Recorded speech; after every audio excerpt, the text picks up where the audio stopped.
I would just like to introduce myself. I'm Gwlân. I'm the Senior Project Officer for the Made with Wool team, and Ellen is also here. She's the manager for the team. We'd like to thank Courtney for giving her time today to present us and going through the test result sheets.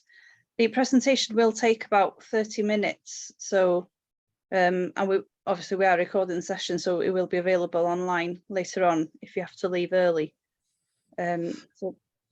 Courtney, if I'll take it over, if you want to take it over from here. Yep, I'll just share my screen. So please let me all know if you can see my presentation. Can you see that? Yep. Yeah. I've got two screens, you see, so sometimes it can be a little bit confusing as to which one I'm sharing. So you can all see the two logos there. Great. Yeah, thank you, Gwnaed, and thank you everybody for giving your time today. I'm just, like Gwnaed says, I'm going to give a quick 30-minute presentation on how to interpret your fleece test results. If you've got your fleece test results to hand, then great, you can consult them as I go through the presentation. If you haven't got them or you haven't yet sent any fleece tests in, that's not a problem. Gwnaed's going to put this onto the Mentamon Made with Wool website so you can consult it later. I'm happy to take phone calls or Zoom conferences if you wanted to have a one-on-one discussion. If you're in the vicinity of the lab, you're more than welcome to pop in anytime. We're open Monday to Friday, 8:30 till about 4:30, so there's ample time to come in and have a look. Just before I start, you're probably aware from looking at your reports, this is can get quite technical. There's quite a lot of stats and statistics. It's important not to be intimidated by the numbers. I've taken the reports and I've simplified and pulled out the information that I think is important when testing fleeces.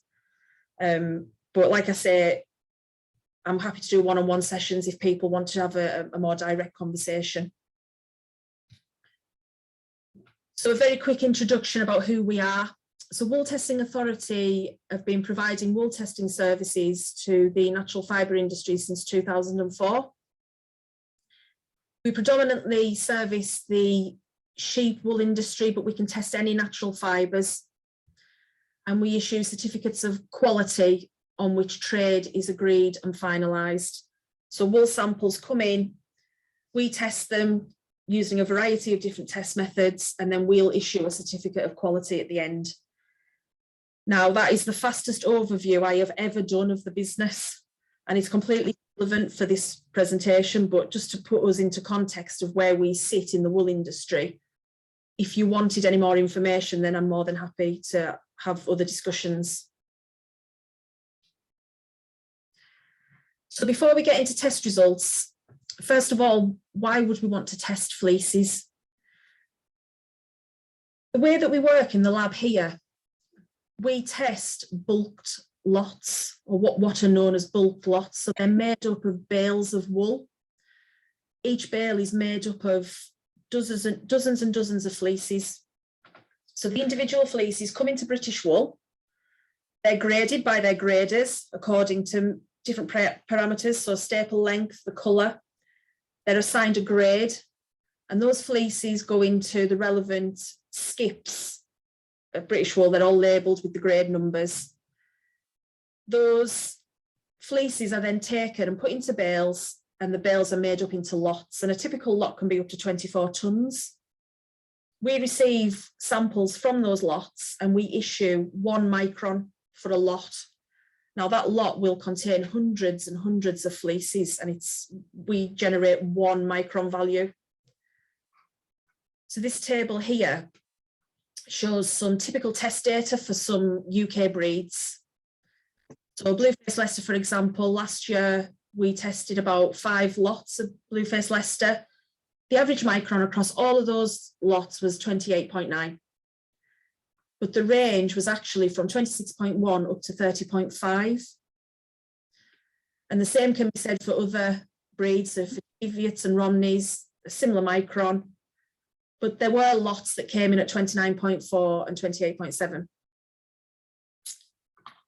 The magic number when it comes to fleeces and value and quality seems to be around 30 micron. As soon as you drop below 30 micron, the value of the wool begins to increase significantly, exponentially in some cases. And you can see what it does to the value. I mean, Blue-faced Leicester is a specialist breed, but it's averaging 28.9 and it's selling for £5.50 a kilo. You can see the values here for the other breeds. Not huge numbers, but more valuable than, let's say, Welsh Mountain or the Swaledale, and it's all because of the micron. So reducing the micron of some breeds would drastically change the economics of sheep farming.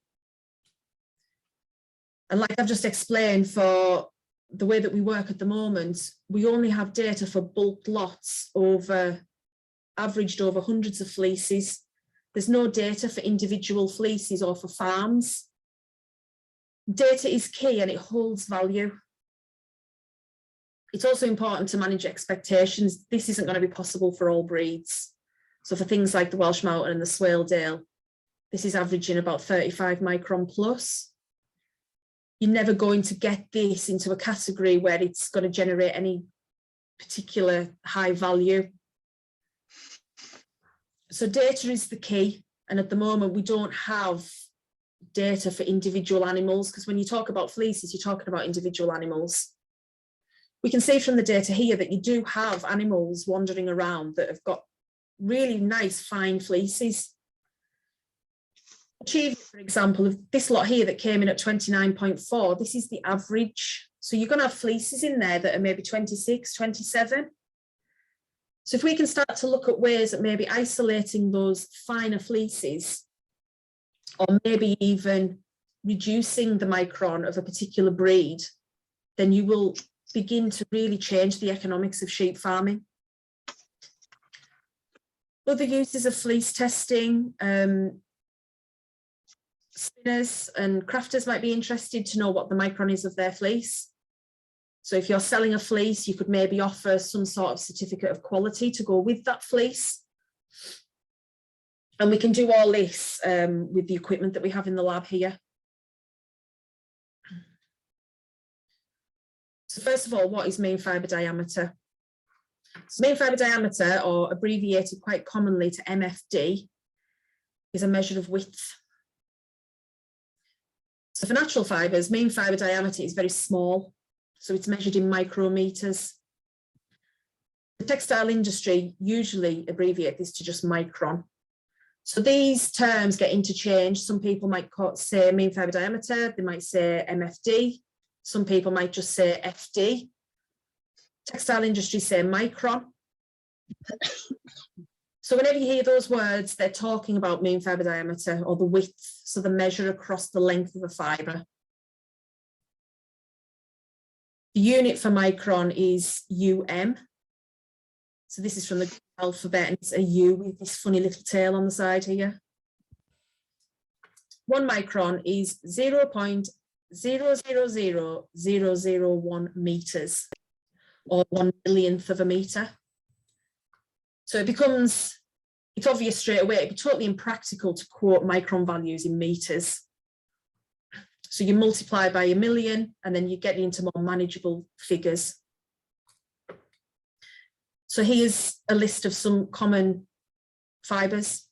So you've got vicuña. This is the most valuable natural fibre that you can get, averaging about 12 micron, and this is selling for about 250, 300 pounds a kilo. Cashmere, merino, 18 to 19, 20, 22 micron. Blue-faced Leicester, Welsh mule, human hair comes in about 70, to give you an idea. In all cases, the value increases as the micron decreases. I can't think of any exceptions to that rule. There might be some human hair that's quite valuable in the wig industry, but generally, the lower the micron, the more valuable the fibre. And I said in the previous slide, the cutoff is, it's about 30 micron. So how do we measure mean fibre diameter? It depends on what we're measuring. So if you're measuring something over many kilometres or miles, you maybe want to use a laser. You could use one of these trundle wheels. So I'm sure you can remember using these in geography at school. So you could measure distance using one of these.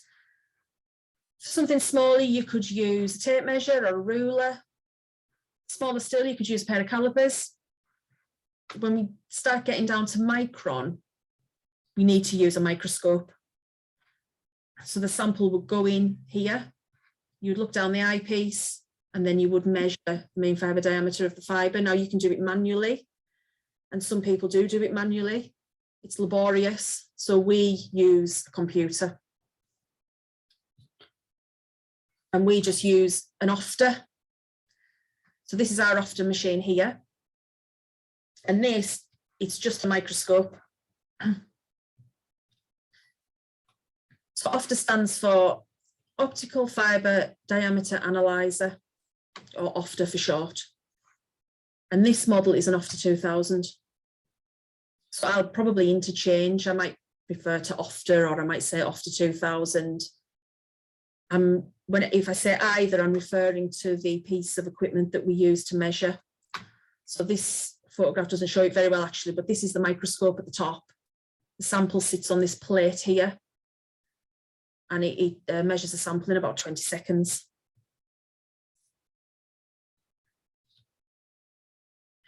So test results. So test results are issued over 2 pages. So it's the first page. Also underneath the histogram, there's another graph there, but I'm not going to talk about that because I never look at that. I always look at the graph on the next page. So I'll just concentrate on the histogram and the stats. So you've got the identifier, so the name, the description, the person who read the sample. This is all information that you provide to us. So we'll enter that into our system. Then we've got the statistics here and the histogram. So I'll deal with the column in the middle first, and then I'll move on to the staple length measurements. Everything in this column here comes from the histogram. So the histogram is just showing you the distribution of fibres and what they measure. So in this particular sample, we've got fibres that are coming in at 12 micron, and you've got samples that are as coarse as about 73 micron. And you can see the spread of the data. So it typically runs from 0 to 80 micron with fibre count or frequency up the side. So it tells you what mean fibre diameter was measured and what frequency that occurs in the sample.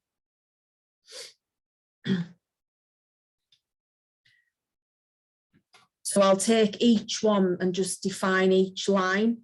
So this is probably a useful slide. So the first line is diameter. So this is the average diameter across the entire sample. Let's go back to the histogram. So it's the average across all of these fibres. So this came in at 28.7. 28.7 sits about there.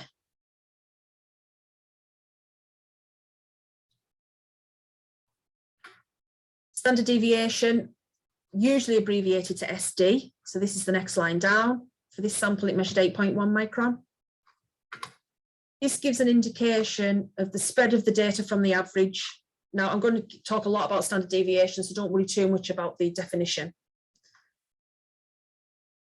Coefficient of variation. This is related to standard deviation, and it's another way of expressing variation in the sample. So these two go hand in hand. Comfort factor. This is the number of fibres that measure less than 30 micron. So studies have shown that fibres that measure over 30 micron feel uncomfortable against the skin. So you'll get that itchy, scratchy sensation. So spinners, processors would maybe want to know what the comfort factor was, because it would give an idea of how comfortable a garment would feel against the skin. So in our sample, it's 67.7% measure less than 30 micron. Spinning fineness gives an estimation of the micron that the sample would achieve if it was spun into yarn. So we can do this using these statistics. It does a very quick internal calculation and it tells us an estimate of what the micron would be. Curvature, this is related to the crimp and it tells you the waviness in the wool. So when you look at a wool sample, sometimes it's not always obvious, but some breeds you can really see a wave, and this is a quantification of the waviness. I haven't spent too much time talking about these because there's still some debate about how useful these parameters actually are. So I personally always look at diameter and standard deviation and coefficient of variation. And number of fibres is just the number of fibres that was read as the sample was being read on the OFTA. So in this case, it's read just over 4,900 fibres. And it's done that in about 20 seconds. So a lot quicker than you could do it by eye.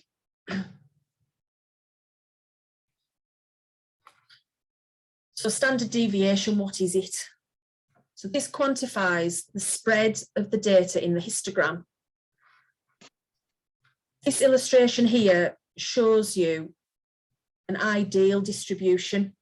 So if you go back to the previous diagram, you can see a resemblance there to a perfect distribution. You've got some what's called tailing.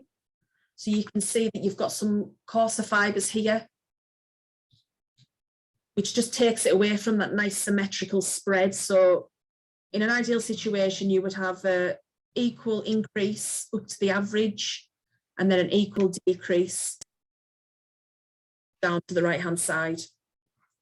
This is an ideal world and data never looks like this. If this was our histogram, you would have your mean fibre diameter running along the bottom here and you would have the frequency up the side here. Now, if you picked up a statistics textbook, it would tell you that 68% of the data falls within one standard deviation. Now we can measure standard deviation because that's what we've measured here. So in other words, the smaller the standard deviation, the more uniform the sample is. So the less of the tailing that you get at the end. So for this particular example, our average was 28.7 with a standard deviation of 8.1 micron. And this is one standard deviation. So we'll apply that to some real data. So this is all data that has been submitted in the project. So it's all been anonymised. There's no names of any breeders. And I've included in the top right-hand corner here the ideal distribution. So you can maybe start to make some relation between real data and an ideal scenario. So this here was a merino sample. It measured 6.6 micron average with a standard deviation of 3.7. So we're told that 68% of the micron, 68% of the values fall within one standard deviation. So there's our average. Minus one standard deviation takes us to 12.9. The opposite calculation, we add 3.7, which is our standard deviation, 20.3. And you can see the blue lines are our standard deviation limits and the red line is the average. And you can see how tight that fit is to the average. You haven't got a lot of the tailing in the coarser fibres. You can almost take this histogram and superimpose it onto this. You can see that nice shape of the bell curve, and there's some coarse fibres, but nothing to be particularly concerned about. I've included an image of the Burj Khalifa here because whenever I look at these histograms, it always reminds me of this skyscraper. If we were going to do a standard deviation or calculate a standard deviation of Burj Khalifa, it would be tiny because there's absolutely no tailing at all. It goes straight up to the average and straight back down again. So if you want to visualize what a good histogram looks like, you just need to think of the Burj Khalifa, and that will give you an idea of what a really tight standard deviation looks like. So we move now to blue-faced Leicester, and already you can see start to see the difference between the two histograms. So we've got a diameter measured of 27.1, which sits in the middle. Got a standard deviation of 5.6. So here's our two standard deviations. So 27.1 minus 1 standard deviation, which was measured at 5.6, is 21.5. And then the highest range is 32.7, which are the two blue lines. So again, this is quite a nice histogram. It's got that nice shape. You've got a bit more tailing here. That's the reason why we're seeing a slightly higher standard deviation. But again, all in all, this is nice quality wool. You would maybe start to grow a little bit concerned about these coarser fibres. If you're going to take this animal forward into a breeding programme, you're going to introduce those coarser fibres. So you'd maybe want to look at reducing these or eliminating them in our breeding programmes going forward.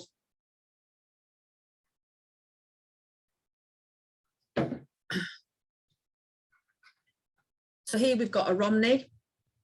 This measured at 30 micron, standard deviation 6.1. So again, exactly the same analysis. And you can really see now that this is starting to show quite a lot of tailing. You can still see a nice fit to a nice bell curve distribution, but there's quite a lot of coarse fibres coming in. The range here has also increased, so we're now up to 12.2, whereas before we were at 11.2. The first sample, it was only 7.4. So you could say that maybe the quality is starting to slip a little bit. This is obviously going to be inherent in the breed anyway. It's a coarser wool, so you are going to see more of the coarser fibres. It just looks like the histogram's just been squashed a little bit. You've got a wider deviation. And here we've got a Welsh Mountain crossed with a Romney. So I've included this one because straight away you can see the difference. Look at the tailing. You can see what it's doing to the average. So this measured at 25.8. Look at the standard deviation, it's 9.2, it's huge. It's almost 30% of the average of the sample. The average as well, the red line, it looks a little bit off center. It's like it's being pulled to the right. And it's because of the tailing. So this is an interesting example because despite having a really low micron, when you look at the standard deviation in combination with the histogram, these coarse fibres are causing a bit of an issue.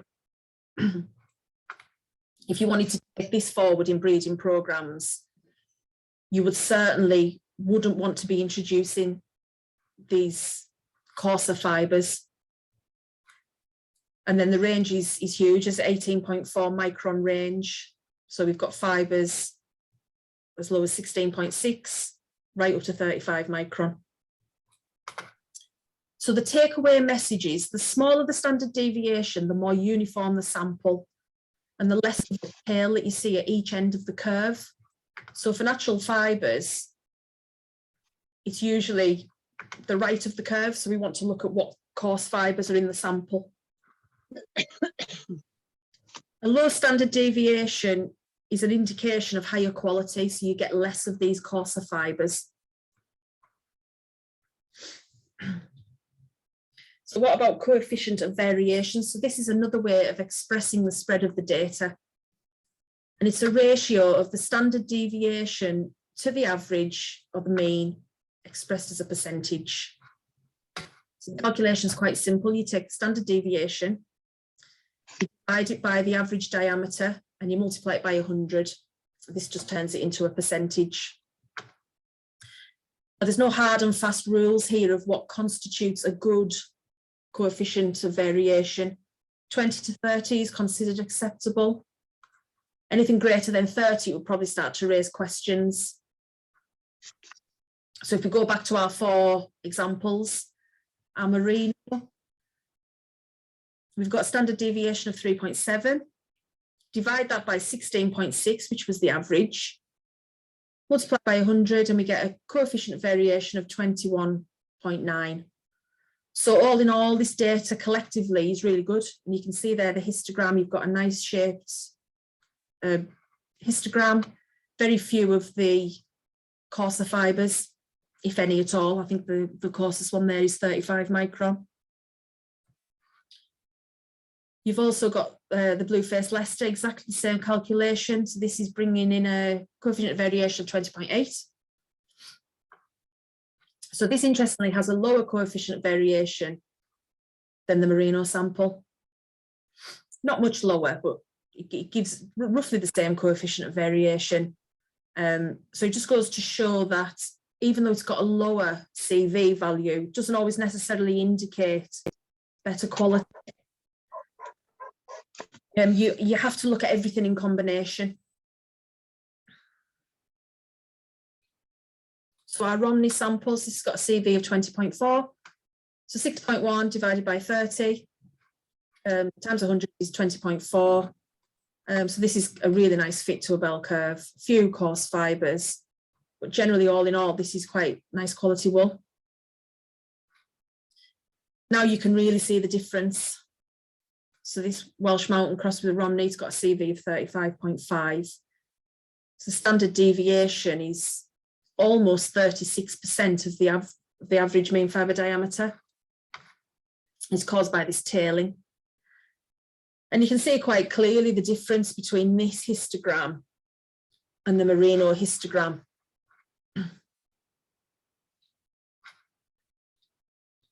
So what is an indication of better quality? So there's three things that you would look at really. So the first one is low micron. Which number is about 30 micron. Anything below 30 and you start to really increase the value. Low standard deviation. So the smaller that can be, the better. A low coefficient of variation. In practice, you would look at all three together in conjunction with what the histogram looks like. So at the end of the day, does a histogram look like this or does it look like this?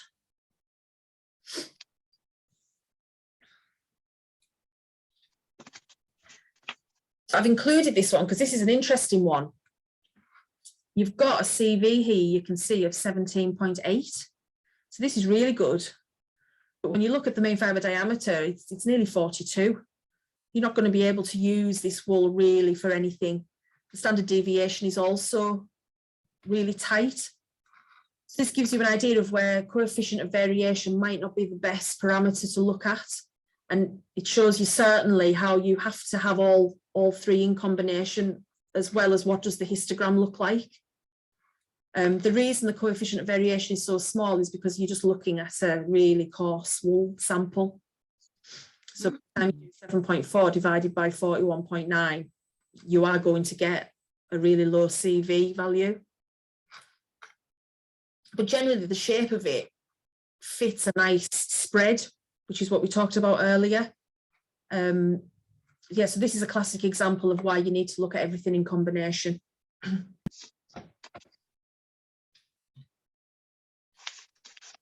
So micron profiles.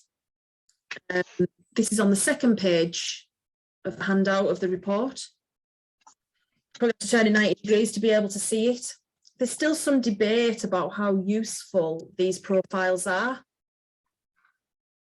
What the profile does is it tracks the micron as the staple has grown throughout the year. So as the microscope moves along the staple, it tracks the micron. And you read it from left to right, so you've got length along the bottom here, and you've got diameter up the side. So this can show many things. It can show any sudden changes in micron and how that might have affected your overall average. So if you get your test result back and it's lower than you thought, you could look at this micron profile and see what's happened. So it could be that the animal's been subjected to a particular stress, and that's reduced the micron. Conversely, if your micron's a little bit higher than you were expecting, you could look at your profile and see where that happened. You can also pinpoint it to a point in time. You'll probably know what's happened through the management of the flock. The peaks and troughs correlate with demands for nutrition on the animal and how these demands rise and fall throughout the year. So to be able to see if the animal's stressed, if it's responded positively to any medical intervention. So it's almost like a historical health record really of the animal and how it's performed. There's potential for these to be used in EBV programs. It can show animals that are more resilient than others in the flock to stresses. There's a wide variety of how these could be used, but there's still much debate and there's not been a lot of research done on these. But from this, we get our staple statistics, our staple length, fineness from the tip. So this is the finest point in the staple, so the break point. And you get a variety of other stats, so the mean diameter at the end of the staple, the fibre diameter of the staple that was against the skin before it was cut, the minimum and the maximum diameter, and the SD. These don't really show anything. Yeah, so that's how to read your test results. There's my contact details there, so if you want to jot those down, or you ever want to drop me an email or phone me or whatever, then that's fine, no problem at all. Thank you for listening. I hope I haven't put you off police testing and statistics. Thank you, Courtney. That was very interesting. We can have a question and answer session, so you can either write them in the chat, or you can just raise your hand and ask whatever question you've got for Courtney. Can I see the chat? Yeah. Yeah, just at the bottom. Can you see the? Mm-hmm.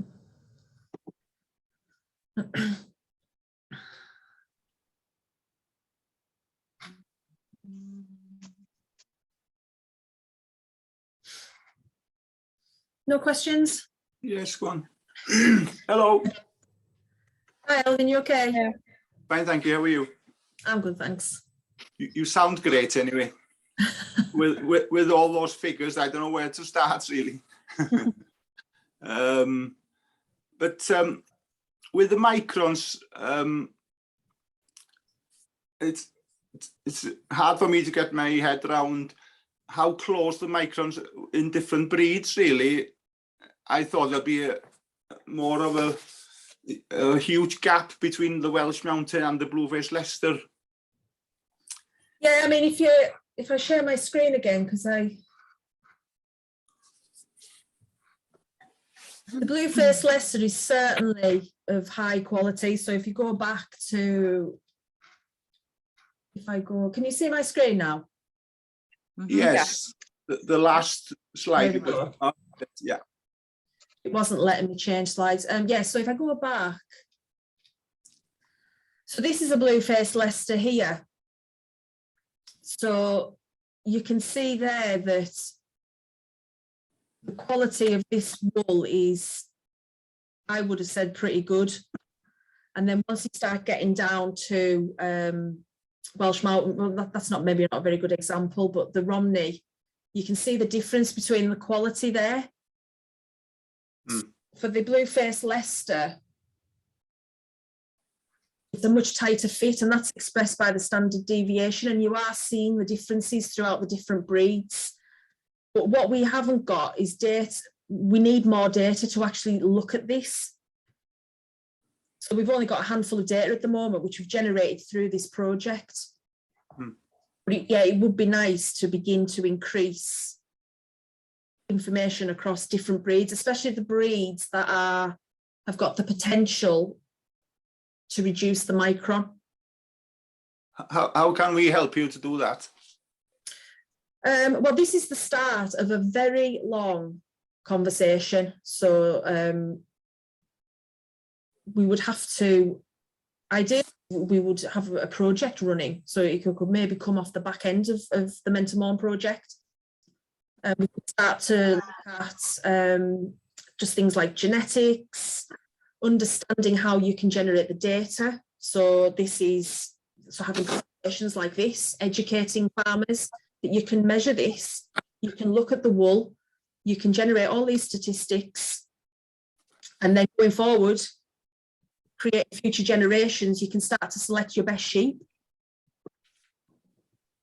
And then over time, you would improve the quality. But for Blueface Leicester, I mean, it's almost there, really. So it's almost there. It is there.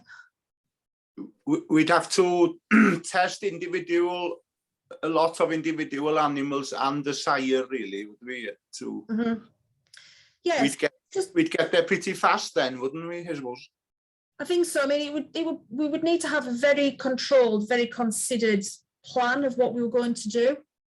So you would have to bring in like geneticists, get farmers on board to they're happy for their flock to be experimented on, and just we need to speak to countries like Australia, New Zealand. What are they doing? Because I know New Zealand are very big on. I think there's been a project recently looking at the coarser breeds and breeding with merino to bring down micron. But at the moment, we haven't got any baseline data at all of the flock, just the national flock. And then you could break that national flock down into breeds. So, I mean, Blueface Leicester is a special case. But if you go back to, where's my slide with the different breeds? And Romneys and Welsh Mule. They produce really good quality, fine wool. And it's a shame that the finer fleeces, so the ones here that are coming in at 29.4, 28, they're all thrown together into the same mix. It's devalued wool. If we can find a way to just reduce the micron of the Cheviot breed, I've said it there on the slide, you will completely change the economics of sheep farming. But it's a big ask. Yes, and I suppose you'd have to start by just doing the tups, the sires probably first, wouldn't you, really? You'd get there faster then, yeah. Yeah, you would want to just get a baseline of the flock, really, and then what's going forward. So the rams, you would certainly want to be fleece testing your rams. You'd want to know what genes are going into the population, what's their wool like, because they're going to pass on any coarse fibres that they've got. And also just get a general idea of what's already there. Thank you very much. What, with a comfort figure, higher the better or lower the better?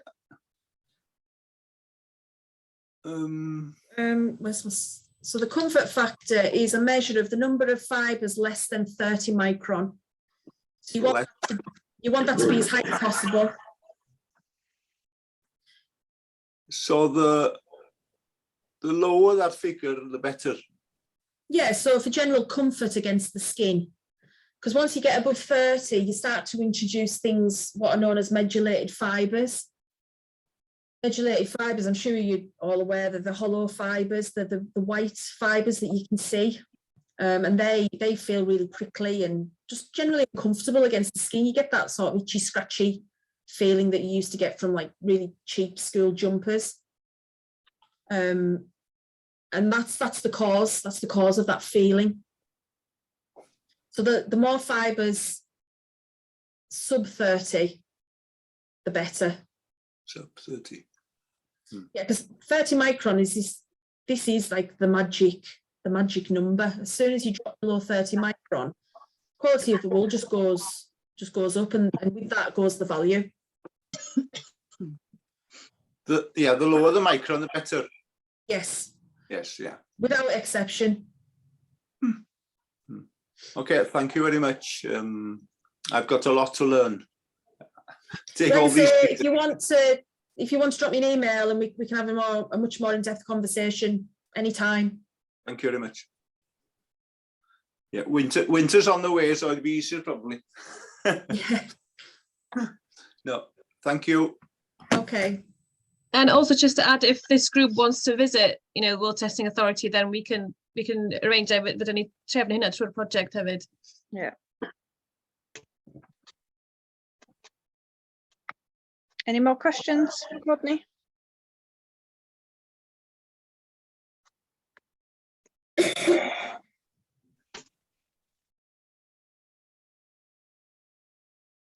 Sorry, we can't hear you, Debbie.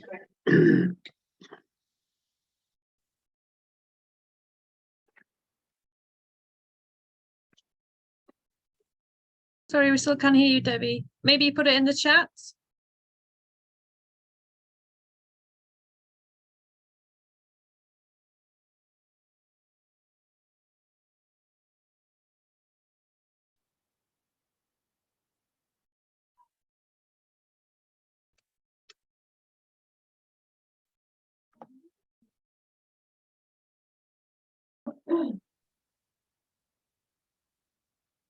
While we're waiting for Debbie's question, anyone else wants to come in?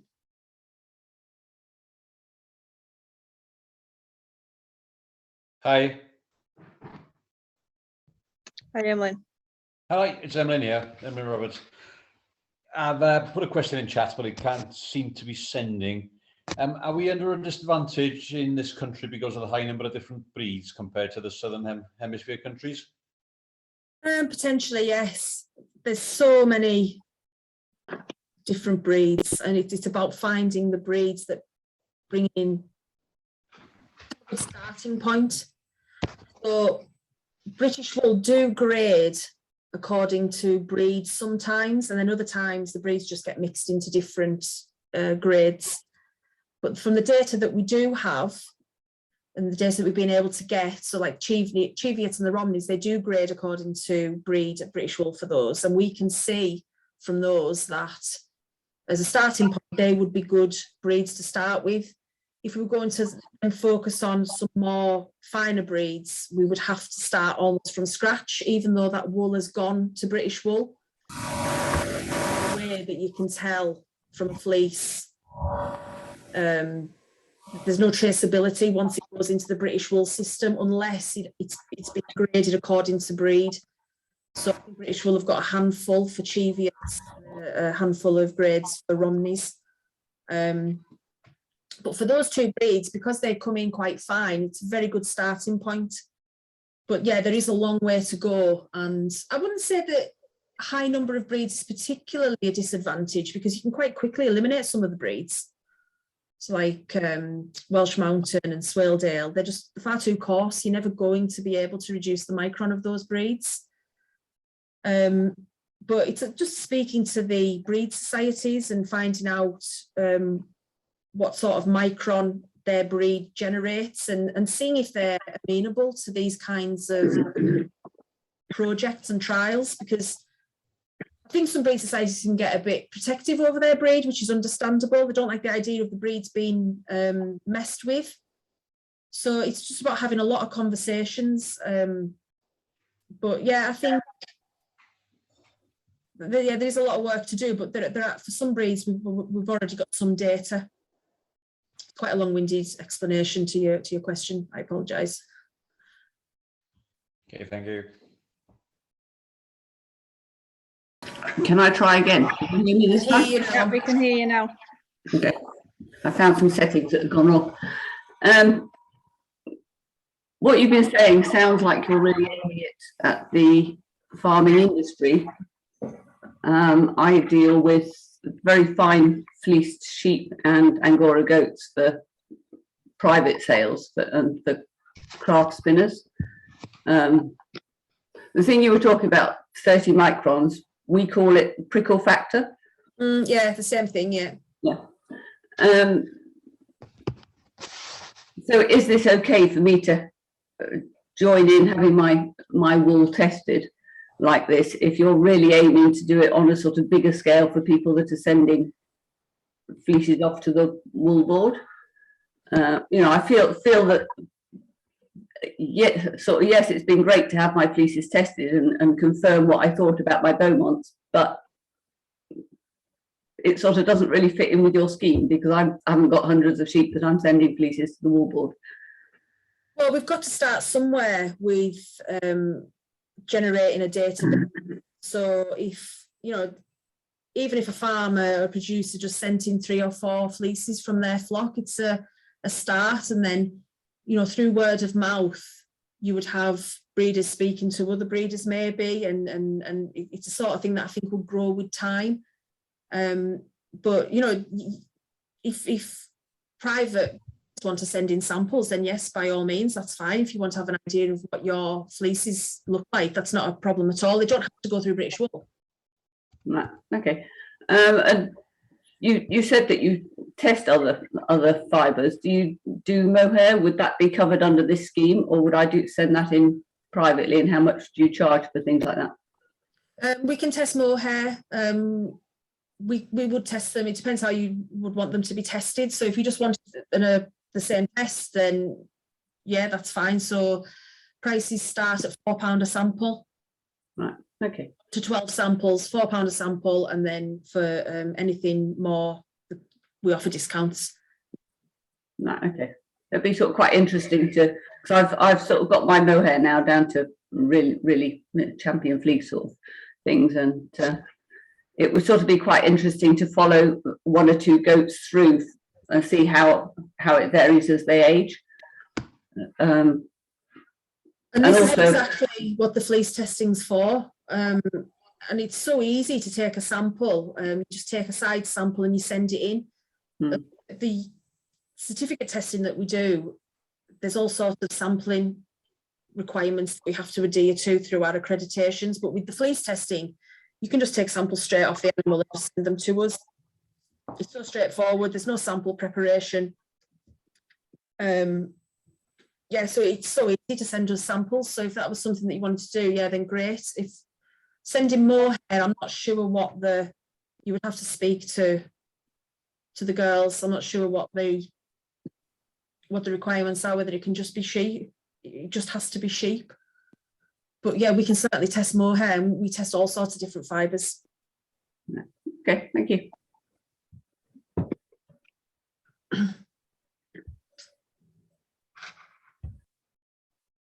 Any more questions?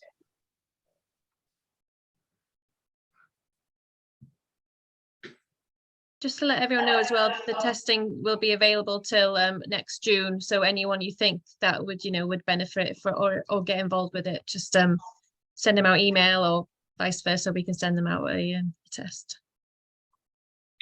I've just included our email address in the chat, so if you want to take that down, if you've got any questions after the call, or if you want to request a test pack, please get in touch.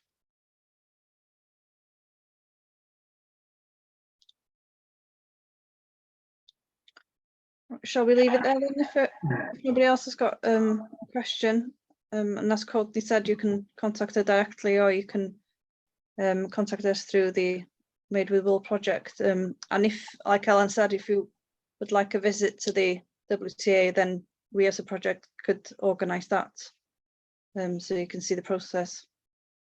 But thank you for your time today, and thank you, Courtney. Sorry, Sinead, I've just put my email address into the chat if anybody wanted to just jot that down quickly. Brilliant, thank you. Yeah, thank you, Courtney, for today. Thank you, everybody. Hope you got something from it.